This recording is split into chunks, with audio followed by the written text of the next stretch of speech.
Hey there, it's David here. I'm the head coach from The Body Shapers, which pretty much means I help women drop fat, tone up, and take control of their body. I'm really excited to bring a cool video to you today to talk about a really important topic that a lot of my women clients come to me interested in and want to know about and have probably struggled a little bit with in the past. And it's about removing food groups or eliminating food groups. And you see, the thing with this is there's so many diets out there. There's literally thousands, and a lot of them focus on the kind of exclusive side of dieting, meaning removing stuff, removing food groups or types of things like that versus what they include. And this often leads to people assuming they need to remove certain things from their diet if they want to see results, want to feel better, want to lose weight, etc. And it can just be very confusing because one person says, you've got to remove, grains or something because they're going to make you inflammatory, gain weight, and then someone else says they're fine. And then someone says, don't eat fruit because fruit's bad. And other people are like, what are you talking about?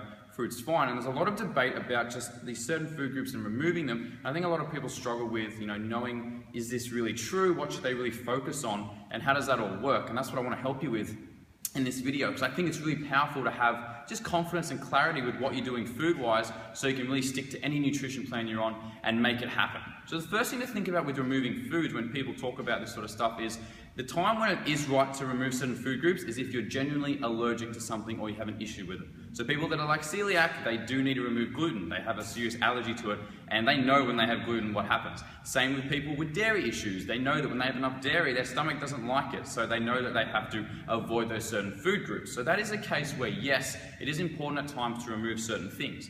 The thing is though, if you're not actually allergic or don't have any issues with certain food groups, there isn't actually really any reason to remove a lot of them, especially the ones that get hyped up by a lot of people. What it generally comes down to is the amounts of these things and how they fit into your overall plan. So what do I mean by that? Let's say somebody is having a lot of grains in their diet and then they go onto something that says no grains in this diet at all, you've got to completely remove them, and then voila, they lose a lot of weight and they go, oh, clearly it's just the grains, I can't eat grains at all, that was it. But really they've removed 300, 400, 500 calories worth of the grain-based foods, and that has led to the weight loss versus the actual grains themselves.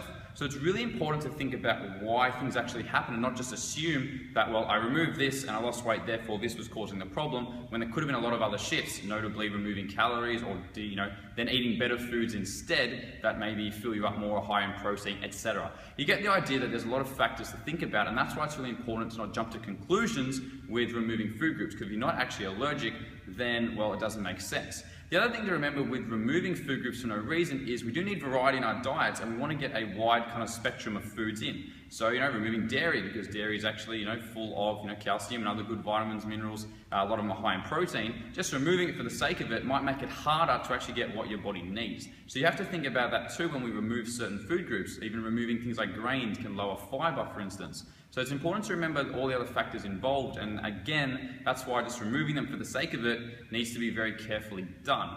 The other really important thing that it's kind of rare, but I have heard about it and seen it happen once or twice, is when we remove certain food groups, when we reintroduce them, our body handles them worse. I've heard about this with both dairy, gluten, things like that. People remove them for a certain period of time, they come back in and they don't feel good. They almost build an allergic reaction to them. And it's kind of like, if you don't expose yourself to something and then you do again, your body's not ready for it. You can almost think of it like a vaccine, that you have a vaccine so your body gets a dose of what it is and it knows how to kind of respond to it, and certain foods can be very similar. So you have to be careful completely removing things for too long. It doesn't happen that often, but I have heard of people actually getting issues with it when they reintroduce it back in. So I hope that helps you. Think about the big picture with your food, not just removing certain food groups, and don't get caught up in the hype of a lot of those, because there's a lot of other factors that lead to people losing weight and getting, feeling better just because they think it was because of a food group they removed. If you don't have an allergy, you can probably have a wide variety of foods in your diet. So I hope that helped you, gave you some clarity on that topic. That's all for now. I'll talk to you later.